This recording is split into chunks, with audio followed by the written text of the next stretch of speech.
Magandang gabi po, Luzon, Visayas at Mindanao. Pinayagan ng Iran na makapaglayag ng ligtas at walang hadlang sa Strait of Hormuz ang mga barko at tripulante ng Pilipinas sa gitna ng limitadong operasyon doon dahil sa giyera sa Middle East. 5 linggo nang nagpapatuloy ang giyera at sa mga susunod pang linggo, titindihin pa raw ng Amerika ang pag-atake sa Iran ayon kay US President Donald Trump. Sa kabila niyan, malapit na raw makamit ng Amerika ang kanilang layunin sa pakikipaglaban sa Iran. At nakatutok si Maki Pulido.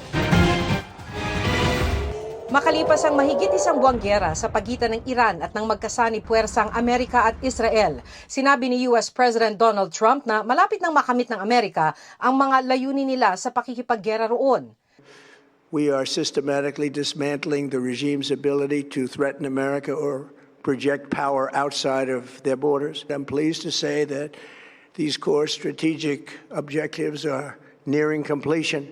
Ayon kay Trump, tila napulbos na ang Iran. Na-eliminate na anya kasi ang kanilang militar. They were the bully of the Middle East, but they're the bully no longer. Hindi na raw banta ang Iran pero magpapatuloy pa rin ang kanilang pag-atake roon sa mga susunod na linggo. We're going to hit them extremely hard over the next 2 to 3 weeks. We're going to bring them back to the Stone Ages where they belong. Bilang tugon, nagbabala ang Iran ng mas malala at mapinsalang pag-atake laban sa Amerika at Israel. Bago ang kanyang talumpati, sinabi ni Trump na patuloy ang kanilang negosasyon sa Iran at humiling na ito ng ceasefire. Itinanggihan ng Iran. Ayon sa Reuters, isang senior Iranian source ang nagsabing hindi pa nagkakaroon ng usapan ng Iran at Amerika tungkol sa tigil putukan kahit sa pamamagitan ng ilang intermediary.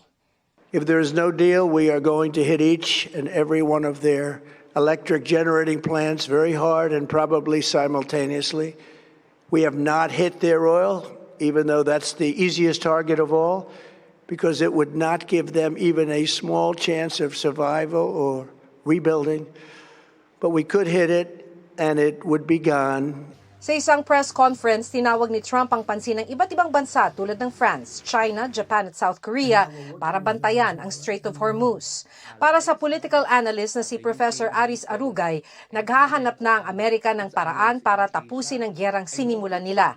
Hindi naman daw kasi pwedeng aminin ni Trump na nagkamali sila at di inakalang sa pag-atake sa Iran ay apektadong ekonomiya ng buong mundo, pati ng Amerika. They don't want to phrase it na parang, teka, nasunog yata kami dun sa desisyon namin, no? And in my view, kaya nag-overcompensate, no? In the sense na wala na kaming pang pupulbusin, napulbus na ang Iran, napulbus na ang military, wala na silang nuclear weapon. So parang mission accomplished na. So bakit pa namin gagawin to? Sabi ni Arugay, ipinakita ng gyerang ito na dapat maging maayos ang diplomatic relations ng Pilipinas sa Iran. The world now has discovered how much power Iran has by mere possession of control over the Strait of Hormuz. Sa pagpapatuloy ng gyera sa Middle East, tuloy rin ang pagsirit ng presyo ng langis. As of April 1, umabot na sa $245.68 ang average price ng isang bariles ng diesel habang 138.05 naman sa gasolina. Kaya ayon sa isang oil industry source, inaasahan ng 12 pesos and 50 centavos hanggang 13 pesos and 50 centavos na dagdag singil sa diesel. 4 pesos hanggang 5 pesos naman sa gasoline. Wala pong jeep ma'am na nagpaaparga. Sobrang taas ng diesel. Kaganina pa pong umaga ma'am, simula po pag-start ko. Matumal na kami ngayon. Hindi katulad dati. Yung sunod-sunod. Sabi ng ating Department of Foreign Affairs, nakausap na sa telepono ni Secretary Teresa Lazaro si Iranian Foreign Minister Said Abbas Araghchi. Tiniyak daw ni Araghchi na papayagan ng Iran ang pagdaan sa Strait of Hormuz ng Philippine flag vessels pati ng mga energy source ng bansa at mga tripulanteng Pilipino. Sabi ng DFA, makatutulong ito para matiyak ang seguridad sa enerhiya ng Pilipinas. Maki Pulido, nakatutok, 24 oras. Nagdeklara ng state of local emergency ang Bonggao, Tawi-Tawi dahil sa matinding kakulangan sa supply ng diesel at gasolina. Ayon sa Executive Order No. 22 ng Alcalde, nagdudulot ang fuel shortage ng pagkaantala sa transportasyon at pangingisda pati sa pagbiyahe ng basic goods at pagbibigay serbisyo. Seryosong banta raw ito sa public welfare at economic stability. State of calamity naman ang idineklara sa mga bayan ng Ahoy at New Lucena sa Iloilo. Sa Ahoy, dahil daw sa umiiral na energy emergency na nakakaapekto sa kabuhayan, edukasyon at maging water supply. Epekto naman ng fuel crisis sa transportasyon, negosyo at consumers ang ipinunto ng lokal na pamahalaan ng New Lucena. Dahil sa mga deklarasyon, magagamit agad ang kanilang calamity funds at may patutupad ang iba pang hakbang para sa disaster response. Critical ngayon sa ospital ang isang batang taga-Navotas matapos siyang matagpo ang duguan, bugbog sarado at may mga hiwa sa katawan. Hawak na po ng pulisya ang suspect na ilang beses kinumpirma ng biktima matapos siyang pakitaan ng litrato. At yan ang tinutukan ni Tina Pangliban Perez. Nakuna ng CCTV sa barangay NBBS proper sa Navotas City ang lalaking naka-green na may kasamang 3 bata. Sabi ng mga magulang ng 5-year-old na batang nakapula, nagpaalam ang anak na lumabas kasama ang 2 pinsa nitong Martes. Pero ang batang nakapula, nawala. Hindi na nakita doon sa CCTV kung saan sila dumiretso. Pero palabas sila doon sa area kung saan nakita itong bata natin. 5:45 p.m. Iniulat sa pulisya na nakita ang batang sugatan at duguan sa R10, Sitio Puting Bato sa barangay NBBS proper. Isinugod siya sa ospital. Based doon sa hospital, may laceration siya dito sa may tiyan, sa leeg, tapos may hematoma rito sa may left eye. Kaya may mga pasa rito yung bata. Napuntahan na ng SOCO ang lugar kung saan nakita ang bata. May nakita silang mga basag na mga bote, yung blood stain doon sa mga area kung saan nakita yung bata. And then yung may mga damit na were submitted sa ating crime laboratory. Hindi natin alam kung suspect o kaninong mga damit yon. So we're checking kung ano yung mga kaninong dugo, yung mga nandun sa mga evidence na natin nakuha. May hawak ng suspect ang pulisya. Ang litrato ng suspect ilang beses ipinakita sa biktima. So tinanong ng aming investigator in the presence ng mother na kung ito ba yung nanakit sa kanya. And 3 beses kinonfirm ng bata na yung sa picture na yon, tsaka yung sa person of interest namin, is yun yung nanakit sa kanya. Yung 2 bata na kasama niya doon sa CCTV, kumuha rin kami ng statement. And nag-confirm din na itong person of interest na hawak namin. Hindi pa masabi ng pulis ang motibo ng suspect. Hindi namin makuha ng maayos kasi yung suspect natin, hindi siya malinaw yung sagot niya. Parang dinadivert niya. Kasong frustrated murder at paglabag sa Republic Act 7610 o Special Protection of Children Against Abuse, Exploitation and Discrimination Act ang inirerekomenda ng pulisyang ihain laban sa suspect. Sinikap namin makunan siya ng pahayag pero tumanggi siyang humarap sa media. Ayon sa ama ng bata, ipapasyal dapat nilang mag-asawa ang nag-iisa nilang anak ng araw na mangyari ang krimen. Nakita ko na lang anak ko. Parang hindi ko na makilala kasi basag daw yung basag yung mukha kasi hindi na makadilat yung isang mata lumulobor. Tapos pati yung ulo. Parang demonyo yung mukha talaga Hindi ko akalain Akala ko simpleng kalaro lang, parang ganun. Nadurog talaga ako nun, sir. Ipinapasa Diyos na lang daw niya ang paggaling ng anak niyang pilit na lumalaban. Dito na papa. Nagumanin siya. Tapos pag lumingon ako, sabi ng anak ko sa akin, gumagano dito nangihingi ng tulong sa akin. Wala kasi akong nagawa Nung mga oras na ito. Gusto ko siyang yakapin. Hindi ko magawa. Sinabi ko lang sa kanila, nakakasal mo na yung loob mo, mahal na mahal kita. Yung anak ko gustong tanggalin yung nasa bibig niya. Gusto niya sabihin sa akin na mahal na din ako.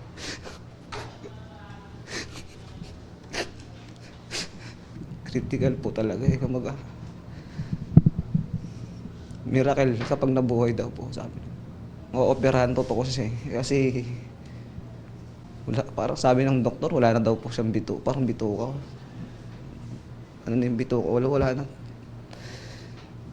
Kaya pag naoperahan siya, sana kayanin niya. Desidido siyang ituloy ang reklamo. Iareglo ko pa ba yun? Ganun yung tsura ng anak ko, ginawa nilang hayop. Hindi kami papareglo. Tina Panganiban Perez, nakatutok, 24 oras.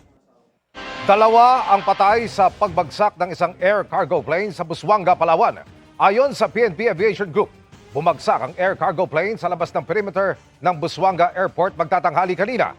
Sa inisyal na investigasyon, galing Sangli Airport sa Cavite ang maliit na aeroplano para kumuha ng isda at pabalik na roon nang bumagsak at sumabog. Natagpo ang wala ng buhay ang piloto at co-pilot. Dinala na ang mga bangkay sa punerarya at tutukuyin pa ang kanilang pagkakakilanlan.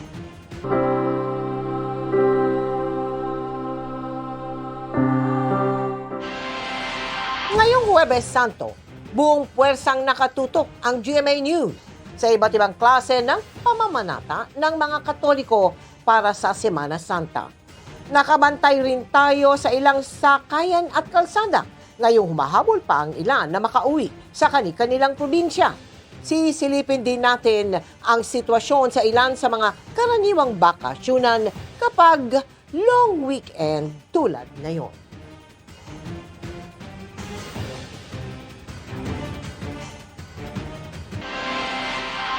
Mula umaga hanggang hapon, tuloy-tuloy ang pagdating ng mga biyahero sa mga terminal para makauwi sa kanilang probinsya ngayong Semana Santa. At mula po sa Parañaque, nakatutok live si Marisol Abdurrahman. Marisol. Vicky, maraming pa rin humabol ng bumiyahe na pauwi sa kanilang mga probinsya ngayong Huwebes Santo. Pero alam mo, Vicky, kung ikukumpara kahapon, mas kaunti na ito ngayon. Mula umaga hanggang hapon, hindi halos maubos-ubos ang mga taong pumapasok sa Parañaque Integrated Terminal Exchange. As of 2 p.m., umabot na ito sa 98,000, bagamat mas mababa sa 107,000 na naitala kahapon. Ilan sa kanila ang mag-inang de Chavez na biyaheng Bicol. Hindi raw inaasahan ni Samantha na mas maluwag na ang sitwasyon ngayon kumpara sa siksika noong March 31 nung bumili siya ng tiket. Ngayong araw daw talaga ang kanilang uwi. Pinatapos pa namin yung anak ko, tsaka yung pamangkin ko, graduation din po. Yung ibang pasahero na nag-antay din ng kanilang mga biyahe kanina, dito na nakatulog. Ang magkakaibigang ito mula sa iba't ibang lugar sa Northern Samar. Inabutan namin nakapila sa ticket booth para sa kanilang bakasyon sa susunod na linggo. Crowded, maraming sumasakay. So much better, pinag-usapan namin na after Holy Week na lang. Panilipasin nyo na lang ang Holy Week kasi ayaw nyo sumabay sa marami. Ba't talagang bumili kayo ng ticket on a Holy Thursday? Yes, kasi nga iniisip namin baka pag sa 6 pa kami or Sunday, mas punuan.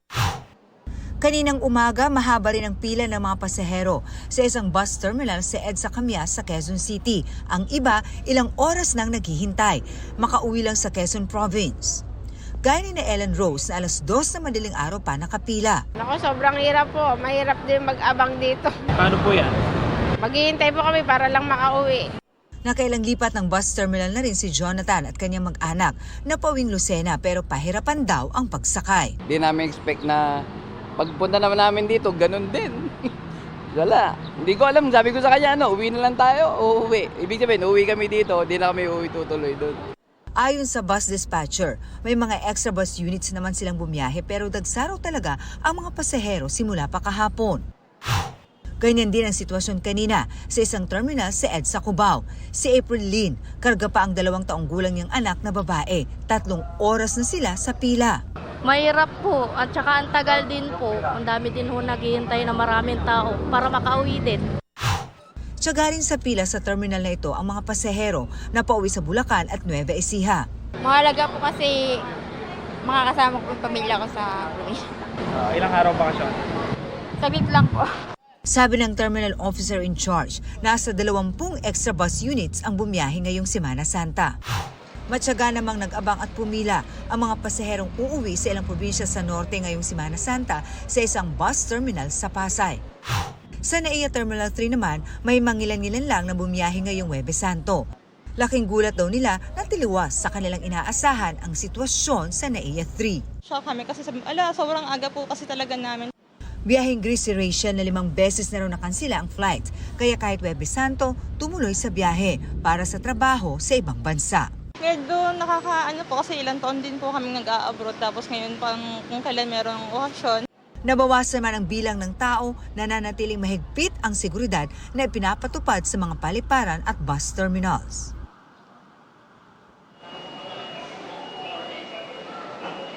As of 6 p.m., umabot na sa 138,000 ang bilang ng mga pasahero biki dito sa PITX at tuloy-tuloy, inaasahan hanggang bukas, tuloy-tuloy pa rin ang magiging biyahe. But of course, hindi na ito ganun karami kung ikukumpara ngayong araw. At ang magandang balita lamang biki, kahit dagsa ang ating mga kababayan rito, walang anumang untoward incident na report sa mga security forces na kasama natin dito na nagbabantay hanggang may mga pasaherong dadagsa para sa Semana Santa. Vicky.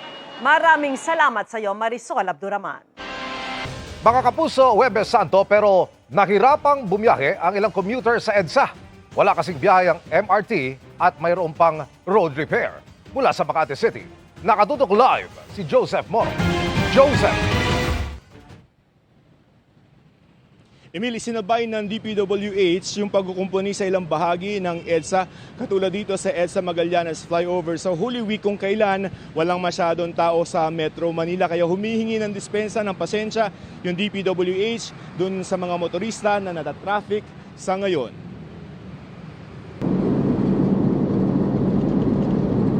Kung hindi lamang mahal ang gasolina, masarap sana mag-road trip, hindi sa probinsya kundi dito mismo sa Metro Manila ngayong Holy Week. Halos solo mo ang kalye tulad dito sa Commonwealth, sa Quezon Avenue, pa Maynila. At kahit mismong sa EDSA tulad dito sa may Taft Avenue sa Pasay.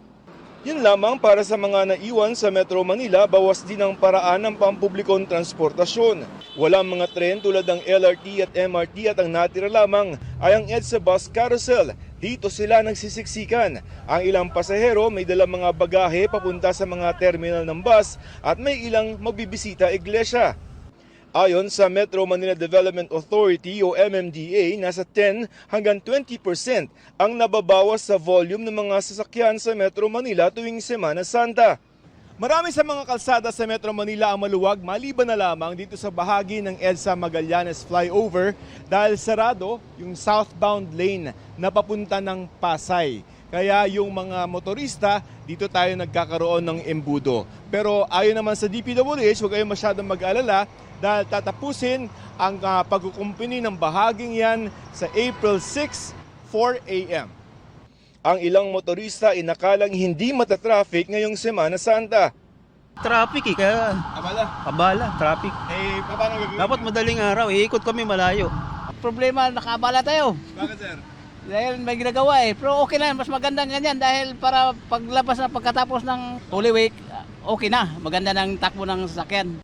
Paliwanag ng Department of Public Works and Highways o DPWH, kinukumpuni ang ilang bahagi ng flyover na matagal na naghihintay ng repair. Hingi tayo ng paumanhin sa mga kababayan natin na nasa Metro Manila. Kailangan nga talaga nating ayusin yung EDSA Magallanes Flyover kasi merong yung mga joints doon nakatakip ng bakal. Medyo nakakaaberya talaga sa daloy ng trapiko. Tapusin na lang natin, konting tiis lang, tatapusin natin hanggang Linggo. Isinabay na rin ngayong Semana Santa ng DPWH ang 24 oras sa pagkukumpuni ng Phase 1 ng EDSA Rehabilitation mula pa rin sa EDSA Taft hanggang Orense sa Makati.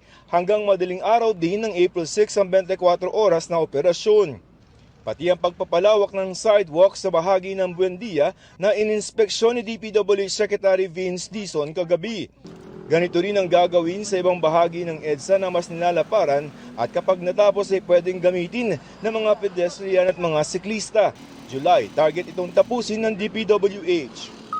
minimum 2.8 meters. Tapos, shared bike and pedestrian. Okay. May tactile tiles for disabled. May wheelchair ramps na. Nakita naman natin with the quality na nakikita na natin ngayon, kahit pa paano bumibilis yung daloy ng trapiko. And sabi nga ni Pangulo, kapag ka bumibilis yung daloy ng trapiko, less konsumo ng gasolina yon, less gastos. Emil, sa mga babiyahe ngayon, tingnan natin yung sitwasyon. No? Umaandar naman, kaya lang medyo gapang yung daloy ng mga sasakyan dito sa may bahagi ng EDSA Magallanes flyover. Kaya nga ang sabi ng DPWH, yung mga halimbawa papunta ng airport, papunta ng Maynila, ay humanap na muna kayo ng ibang ruta. Pero ang pagsisiguro naman ng DPWH, yung pagtitiis natin ito ay hanggang April 6 ng alas 4 ng umaga. Monday, balik na tayo sa dati, Emil. Maraming salamat, Joseph Moro. Muling nagkaroon ng lava fountaining ang Bulkang Mayon. Naitalayan ng PHIVOLCS mag-alas 6 kagabi. Hindi naman nagtagal ang pagbulwak ng lava. Sa nakalipas sa 24 oras naitala rin ng PHIVOLCS ang mahigit 100 volcanic earthquake ng Mayon at halos 2,500 toneladang asupre o sulfur dioxide. Nananatili ang alert level 3 sa bulkan. Mahigpit pa rin pinagbabawal ang pagpasok sa 6-kilometer radius permanent danger zone.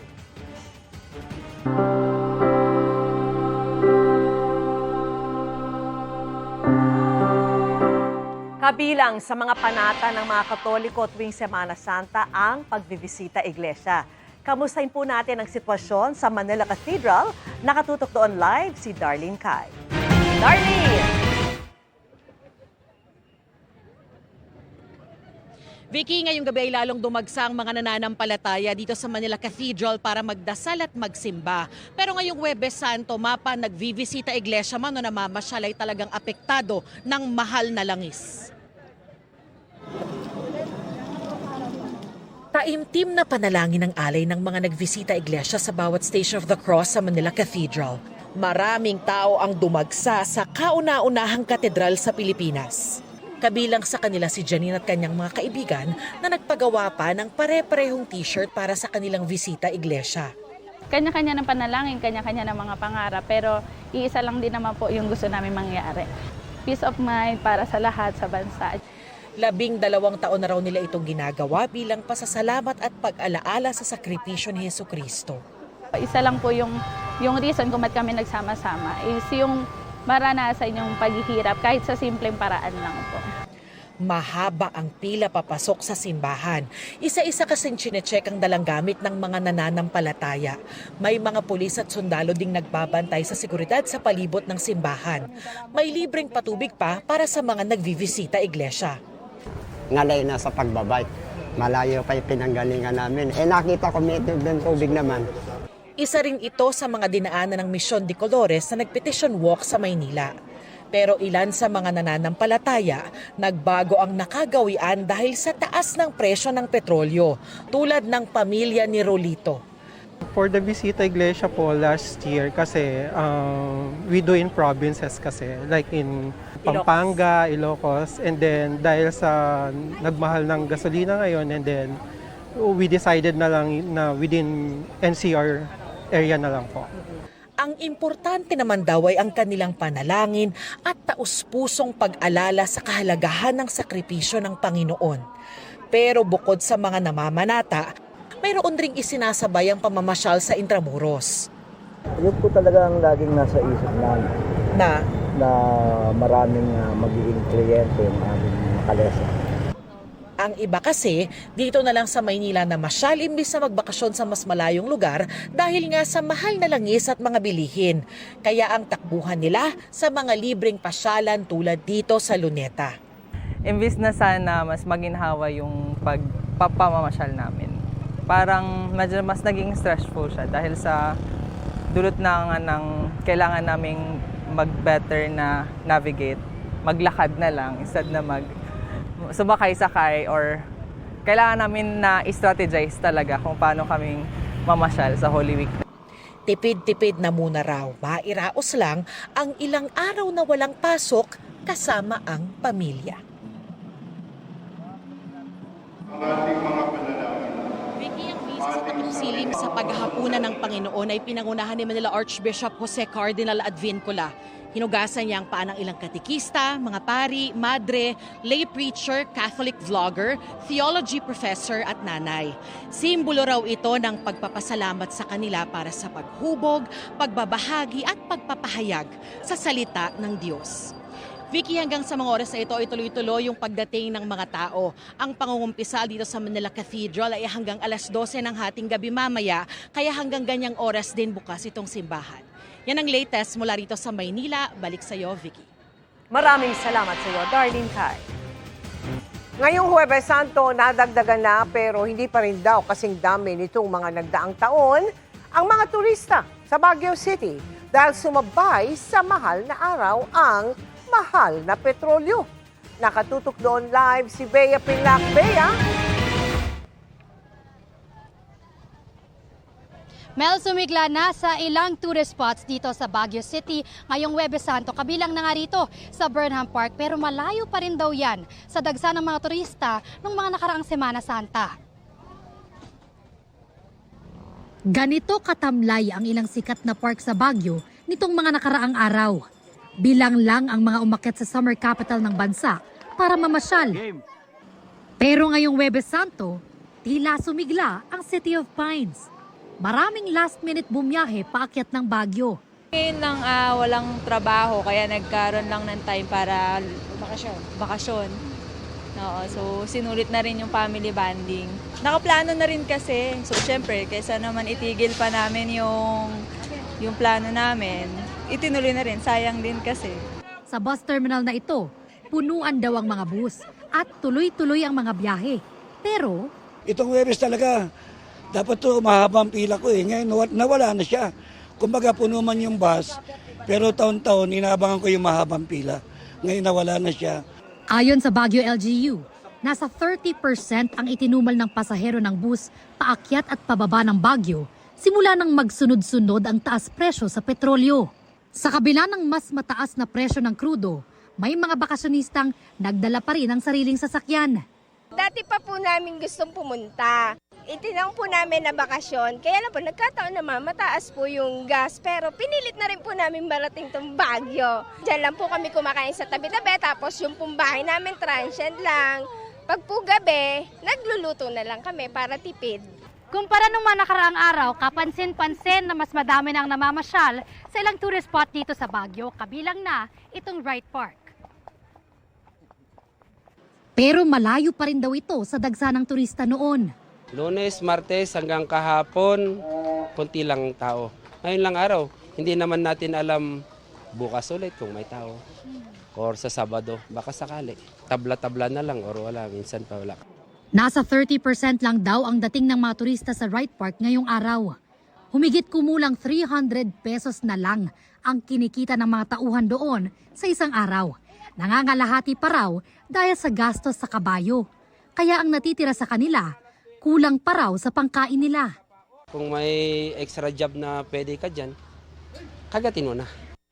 Malaking dagok daw ito sa ekonomiya ng Baguio. Ang GDP kanina namin, ang two big drivers niyan, no? Or main drivers is services and of course yung aming tourism or accommodation facilities. Siguro sabihin na lang natin na siguro mga 20 to 30% siguro sa aming revenue. Paalala naman ng pulisya sa mga dadayo sa Baguio, maging maingat, lalo na sa pagparada ng mga sasakyan. Meron po rin na bibiktima ng basag kotse, no? Especially kung alanganin. Alanganin yung pinagparkan nila. So just follow the rules and regulations here and you will be safe.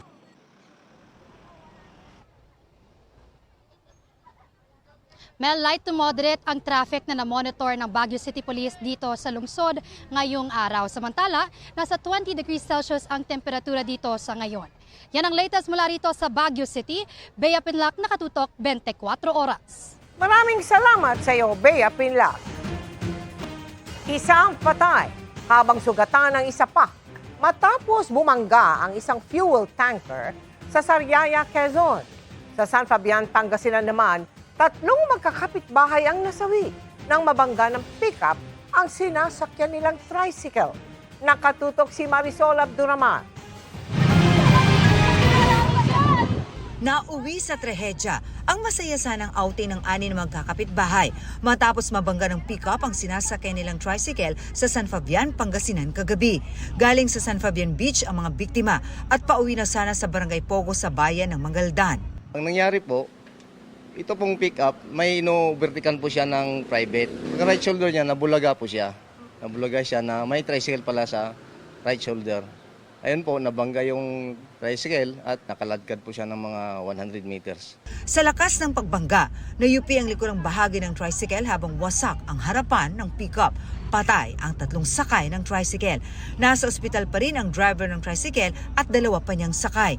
Nasa kustudiya na ng pulisya ang 25 anyos sa pickup driver na hinihinalang nakainom. Tumanggi siya magbigay ng pahayag. Nag-ausap na kaninang umaga ang pickup driver at mga kaanak ng mga biktima. Siyempre masakit. Nalulungkot dahil wala na yung asawa. Siyempre ganito, hindi naman sinasadya. Gusto, wala nang magagawa. Sa Sariaya, Quezon, dead on the spot ang driver ng isang fuel tanker matapos sumalpok sa isang water refilling station sa Barangay Montecillo kagabi. Ayon sa pulisya, galing sa fuel depot ang tanker. Nagagarahe na sana nang mawala ng kontrol sa manibela ang driver nito. Mabuti at hindi sumabog ang fuel tanker. Agad dinala sa pagamutan ng sugatang tauhan ng refilling station matapos mabagsakan ng debris. Sinusubukan pa siyang makuhanan ng pahayag at ang kaanak ng namatay na tanker driver. Patuloy ang investigasyon sa insidente. Marisol Abduraman, nakatuto 24 oras.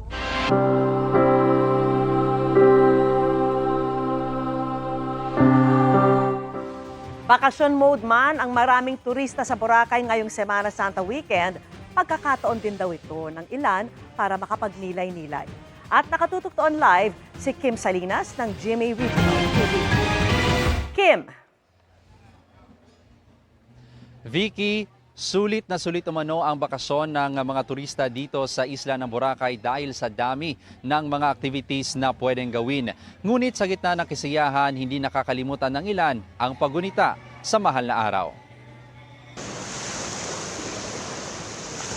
Buhay na buhay ang beachfront sa isla ng Boracay ngayong Huwebes Santo dahil sa iba't ibang water activities na pwedeng ma-enjoy. Nariyan ang pag-balance sa paddleboarding at ang perfect for picture taking na crystal kayak. Na-amaze. Nakikita ko po sa Facebook, ang gaganda ng trinay namin. Lantern naman ang kinaaliwan ng ilang turista ngayong araw. Sa gitna ng bakasyon, hindi nakalimutan ng iba i-obserba ang Holy Week. Gaya na lang ng pamilyang ito mula sa Bataan na nakapunta sa Lambros Point kung saan makikita ang imahen ni Mama Mary. Nananalangin talaga kami na sana kahit na ganito ang buhay, makaraos ng maayos. Saka sana matapos na yung gera sa ibang lugar. Dinayo naman ng pamilya ni Joe ang sikat na Willis Rock kung saan matatagpuan ang grotto ng Birheng Maria. Siyempre, mahal na araw, paggunita natin sa Panginoon, kay Jesucristo. Tapos, ayun, kasabay na rin yung mag-enjoy dito sa Boracay. Handa na ang parokya sa Boracay para sa gaganaping Via Crucis bukas. Magsisimula ito alas 6 ng umaga sa Santa Lucia Chapel sa Barangay Manok-Manok. Dadaan ito sa highway at maging sa beachfront hanggang makarating sa simbahan sa Station 1. Open sa lahat ng mga Katoliko na gusto sumama, kahit na yung mga tourist na pumunta ng Boracay, they have the chance to reflect on this season of Holy Week.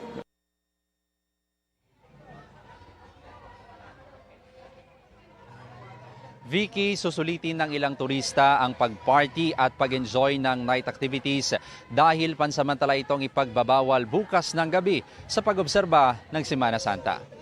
Vicky? Maraming salamat sa iyo, Kim Salinas. Lumipad na ang Artemis II na unang manned mission patungong buwan sa mahigit 5 dekada.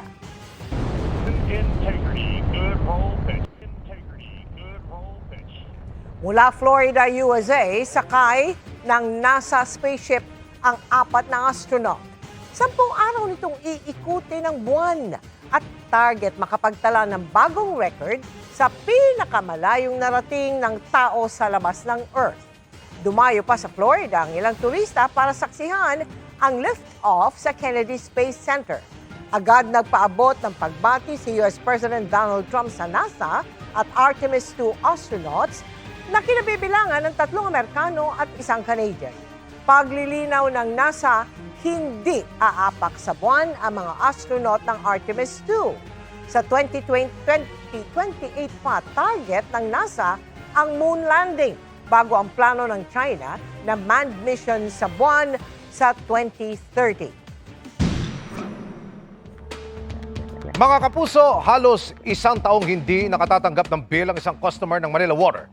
Sa metro rin umano nila, ikinakarga ang konsumo ng kapitbahay. Kaya, inilapit yan ng team ng inyong Kapuso Action Man sa kumpanya.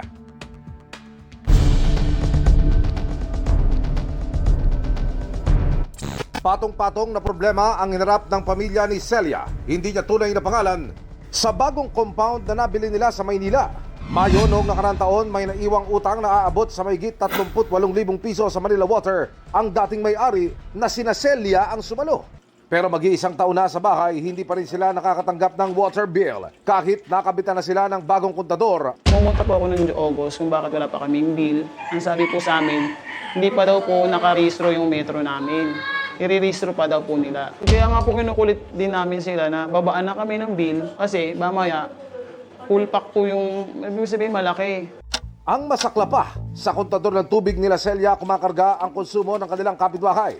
Noong December po, ayun na po doon namin nalaman na nakapangalan po yung meter namin sa ibang tao. Naputulan po kami. Yung billing na lumalabas sa kanila kasi wala pa kami bill. Walang ibang hiling ang pamilya sa Manila Water kundi ang maisaayos ang problema. Yung pamasahe, tapos yung effort mo, pabalik-balik. Almost siguro mga 6 times na kami nakabalik-balik from May 2025 until now. Dumulog ang inyong Kapuso Action Man sa Manila Water. Paliwanag nila nagkaroon ng interchange meter information o napagpalit ang impormasyon ng Metro ni Celia at ng kanyang kapitbahay. Ito ang dahilan kung bakit hindi rin sila nakakatanggap ng buwanang water bill. Naitama na raw ang meter information at magkakaroon ng kaukulang billing adjustment sa konsumo nila Celia at ng kanyang kapitbahay. Tiniyak din ng Manila Water na makakatanggap na si Celia ng regular billing statement. Mission accomplished tayo, mga kapuso. Para po sa inyong mga sumbong, pwedeng mag-message sa Kapuso Action Man Facebook page o magtungo sa GMA Action Center sa GMA Network Drive, corner Samar Avenue, Diliman, Quezon City. Dahil sa anumang reklamo, pang-abuso o katiwalian, tiyak, may katapat na aksyon sa inyong Kapuso Action Man. Galing pa ng Cavite ang deboto na si Christian Obiero nang matyempohan naming habang naglalakad paakyat ang Antipolo mula Ortigas, Pasig. 7 taon na raw niya itong ginagawa, pero ngayong taon may espesyal daw siyang panalangin lalo't mahirap ang buhay ngayon. Inabutan naman namin ang grupong ito ng mga PWD kasama ang 29 na taong gulang na si Rico Apilado na namimigay ng tubig at candy sa mga batang umaakyat at kapwa nila namamanata ngayong mahal na araw. Patuloy naman ang monitoring ng Calabarzon Police para tiyakin ang kaligtasan ng inaasahang mahigit 1 milyong pagsisimba ngayong Huwebes Santo. Narito ang pahayag ng ilan sa aming mga nakapanayam. Sana po laging malusog yung pamilya sa yung hanap buhay namin ayos. Hanggang sir, laging malakas. Sa maliit na bagay, masaya sa pakiramdam. We have prepared more than 2,000 security members of the security forces. Actually, hindi lang naman itong cathedral ang binibigyan natin ng protections. Many other religious destinations in place po lahat ang mga security forces. Mahigit 3 milyong pisong halaga ng iligal na droga ang nasabat sa ikinasang buy-bust operation sa Barangay Singkamas, Makati City. Ang paliwanag ng mga naarestong suspect, tinutukan ni Jomer Apresto. Ano man ang sasabihin, ay pwedeng gamitin, pabor o laban sa inyo. Ano bang Inaresto ang dalawang lalaking yan sa parking lot ng isang grocery store sa Barangay Singkamas, Makati City pasado alas 9 kagabi. Nahulihan daw sila nang aabot sa 3.4 million pesos na halaga ng illegal na droga sa ikinasang drug bust operation ng mga tauhan ng SPD District Drug Enforcement Unit. Matapos umanong ituro ng mga naunang nahuli kung sino ang supplier nila ng illegal na droga. Target sa operasyon ng 42 anyos na sospek na si alias Boss na residente ng Pandacan, Maynila. Kasama niyang nahuli ang 35 anyos na si alias Jarami na residente rin sa nasabing lugar. Base sa investigasyon, gamit ang 100,000 pesos na buy-bust money, nagawang kumagat sa pain ng mga sospek na nagresulta sa kanilang pagkakahuli. Nakuha sa kanila ang tinatayang nasa kalahating kilo ng hinihinalang shabu. Pinaniniwalang nag-ooperate ang mga sospek sa iba't ibang bahagi ng Metro Manila. Pero ayon sa kanila, hindi sa kanila ang mga droga at inutusan lamang sila na maghatid nito kapalit ng tig 1,000 piso. Pagka nag-utos lang po, tatawag lang po. Sa cellphone po, tumatawag po. Tapos, saan kayo magkikita? Doon lang po sa may kanto. Ano lang po, sinamahan ko lang po kasi. Ayon naman sa barangay, nataon lang talaga na sa kanila naganap ang transaksyon dahil boundary lang ito kung saan nakatira ang mga sospek. Bali, sabi sa akin ng pulis meet up yata sila rito. Hindi po Ngayon ko lang din sila nakita. Maharap ang mga sospek sa reklamong paglabag sa Comprehensive Dangerous Drugs Act of 2002 habang patuloy na inaalam kung sino ang posibleng nagsusupply ng droga sa mga sospek. Jomer Apresto, nakatutok, 24 oras.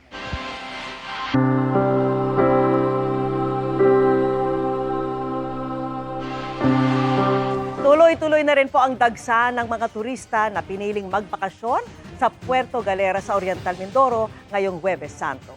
At nakatutok si Bam Alegre.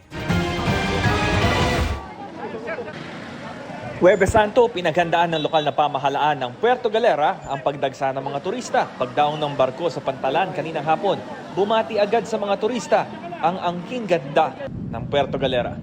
Narito na ang bughaw na karagatan ng Puerto Galera. At ayon sa lokal na pamahalaan sa kanilang tala kaninang alauna ng hapon, mahigit 2,500 na mga turista na nagpunta rito para sa Huwebes Santo. Mga preparation po sa mga pagdating po ng turista, may mga naka-assign pong mga tao po. Talaga po ngayon po ang talagang bugso ng pasahero. Dito ang default na puntahan ni Jappy Cabading at ang kanyang mga kaibigan para mag-recharge ngayong long holiday. It's one thing na pinaka-exciting and maraming makikitang adventures of course, and also for the LGBT community. Naramdaman na namin ang pagtaas ng pamasahe lately. At least patol pa rin. Dama naman ni Fabiola Eler at ng kanyang barkada ang pagtaas ng pamasahe. Pero matagal na nila itong naplano kaya G pa rin daw. Para makapagpahinga naman yung mga tao sa stress sa work. Yung oil price hike, nandiyan ba this year?